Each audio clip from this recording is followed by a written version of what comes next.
ඉතින් කාලයකට පස්සේ ක්ලෙම් පෙරේරා channel එකට ආයෙත් අපි බයික් එකක් ගන්න තියෙනවා. ඉතින් මේ බයික් එකට ඇත්තටම අපිට ස්පොන්සර් කරේ USA වල ඉන්නවා Idaho වල Jerry කියලා. Thank you Jerry for sponsoring for this motorcycle. I really appreciate it. So finally I bought the bike Jerry. I will showcase what are the faults, what are the things we have to repair and other things.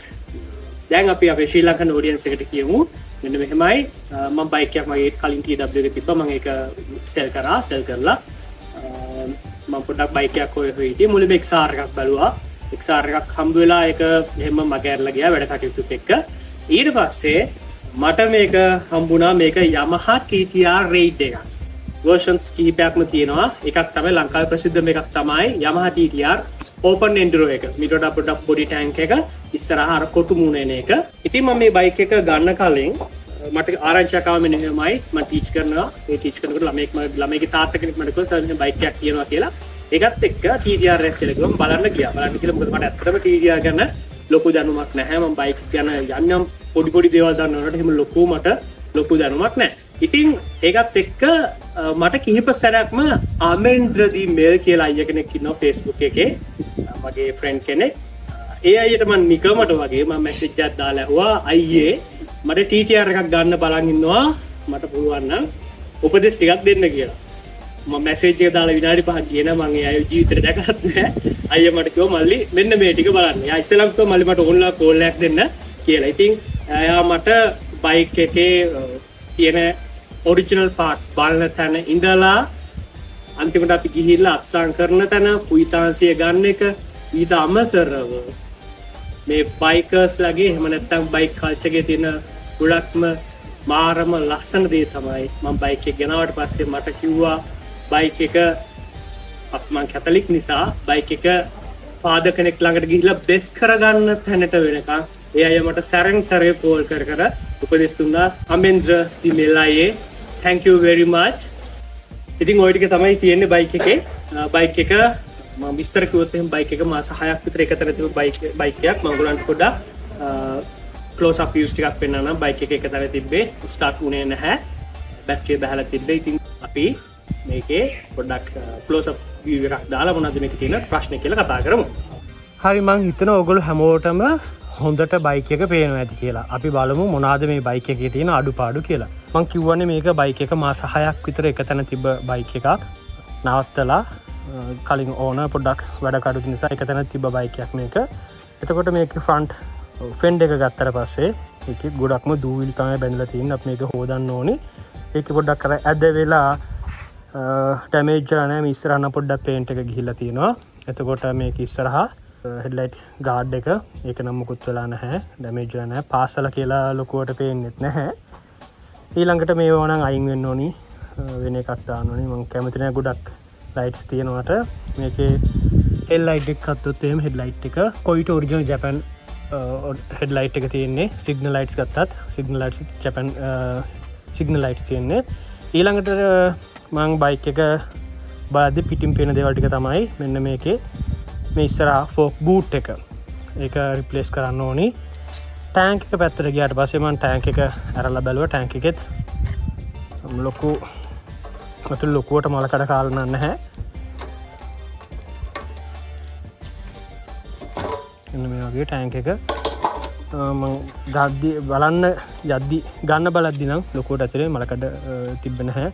එන්න මෙතන පොඩි මේ එකක් තියෙනවා. මෙතන උඩින් ගම් එකක් දාලා තියෙනවා.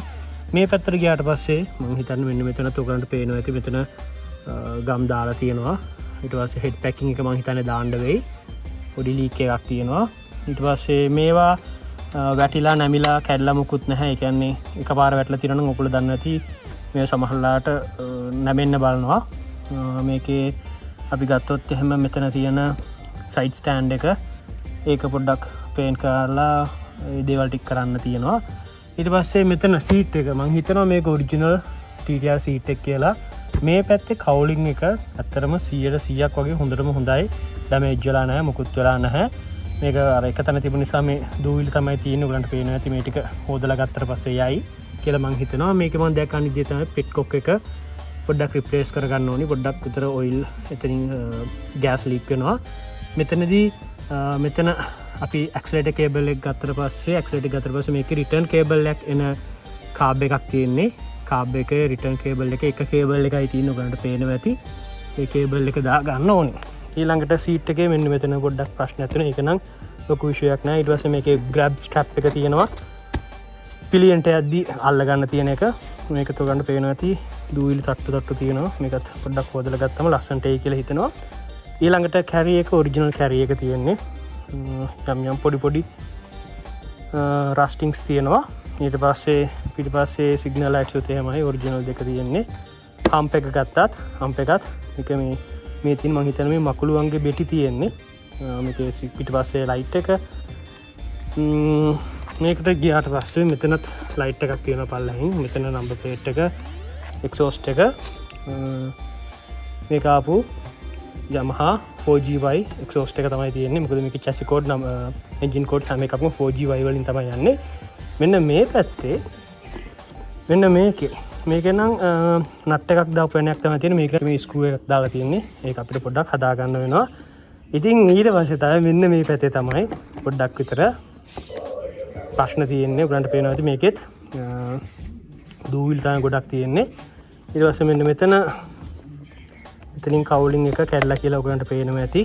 ඊට පස්සේ මෙතන මේකේ මට තිබ්බ ප්‍රශ්නයක් තමයි මේ බැටරි එක මේකට හරියට ෆිට වෙන්නේ නැහැ. බැටරි එක ටිකක් විතර මේ පළල වැඩි.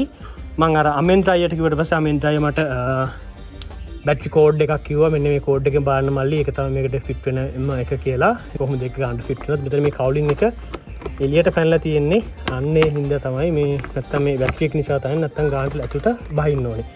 ඊළඟට මේ පිලියන්ගේ ෆුට් පෙක්ස් ගත්තට පස්සේ ඒවා නැමිලා එහෙම වෙලා නැහැ. මේකේ මෙන්න මෙතන බ්‍රේක් හෝස් එකේ හිතන්න මේ සර්වර් ටේප් දෙකක් ගහලා තියෙනවා.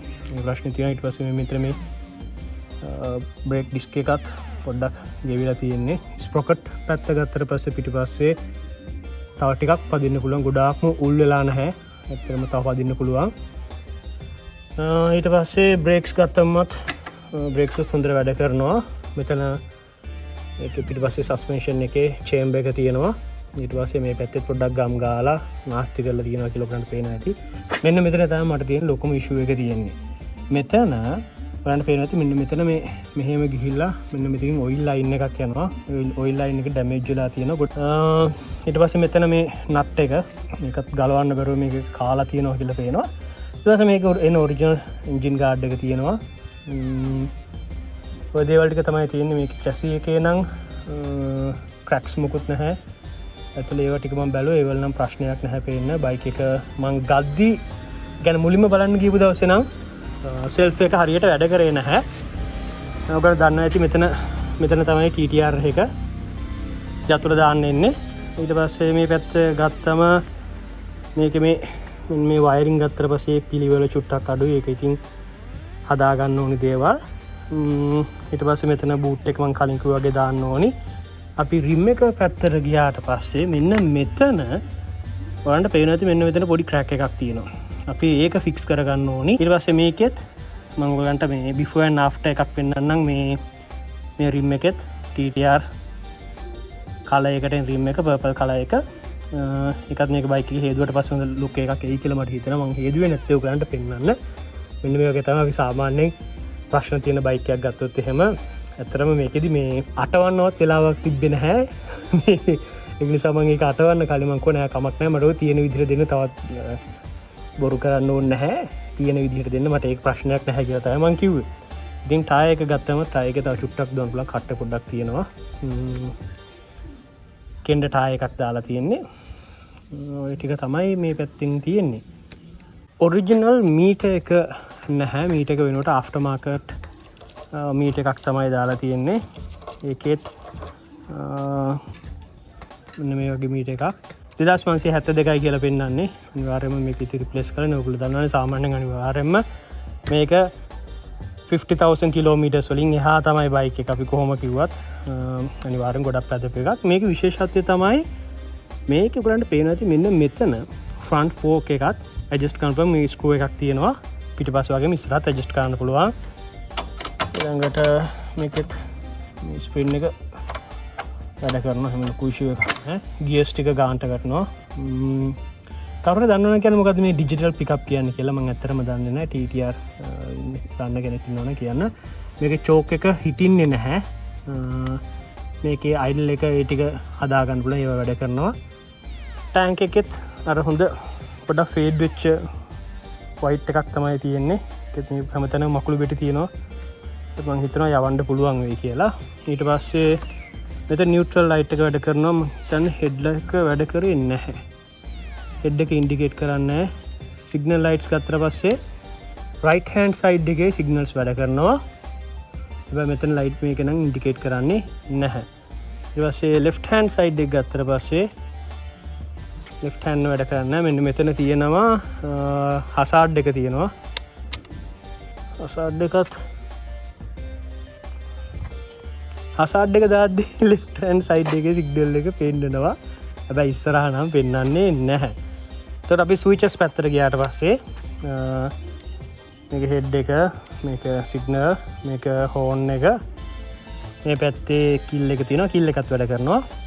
මෙන්න මේවා මට පේන්නේ නැති මේවා දාන්න ඕනේ අපි. මේකේ මේවත් ගොඩම පරණ ඒවා තියෙන්නේ, පරණ වෙලා තියෙන්නේ.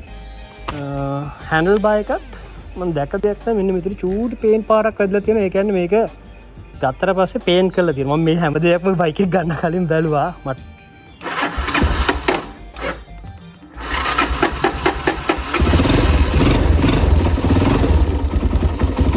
මේකේ RPM ගන්න නම් ෂෝ කරනවා. හැබැයි මේක ස්ලෝ හිට් වෙනවා. නැත්නම් අයිඩල් එකේ බයික් එක තියෙනවා. ඒක ඉෂුව එකක් නැහැ.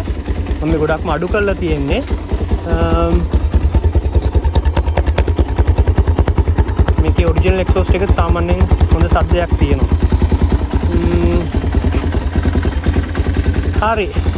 ඔන්න ඔහම තමයි අපි බයික් එක ඔන් කරාට පස්සේ තියෙන්නේ. මොකද ඔයගොල්ලන්ට හිතෙන්නේ? බලමු කිල් එක වැඩ කරනවද කියලා. ඔන්න කිල් එක ඕෆ් එකේ තියෙන. කිල් එක ඔන් කරා ඕෆ් වුණා. මෙතනින් ඔෆ් කරගන්න තියෙන්නේ. ඉතින් ඕක කොහොම තියලවලා බයික් එක අපි වොෂ් කරලා බලමු මොන වගේ ලුක් එකක් එයිද කියලා. මම ඕනනම් අන්තිමට ආයි චුට්ටක් පෙන්නන්නම් මොන වගේද ලුක් එක තියෙන්නේ කියලා.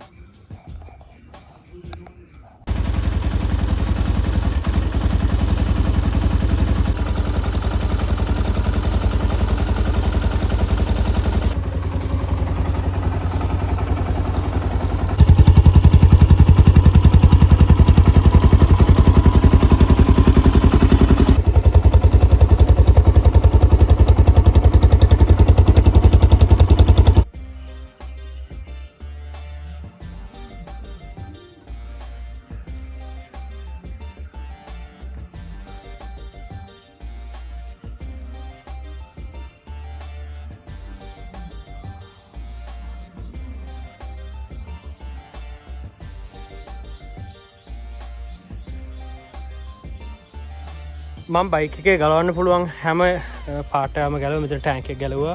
මෙතන කවුලින් එක පොඩ්ඩක් හිර වෙලා තියෙනවා. ඊට පස්සේ මෙතන ඔන්න ඔහොම තමයි තියෙන්නේ බයික් එක ගැලවුවට පස්සේ.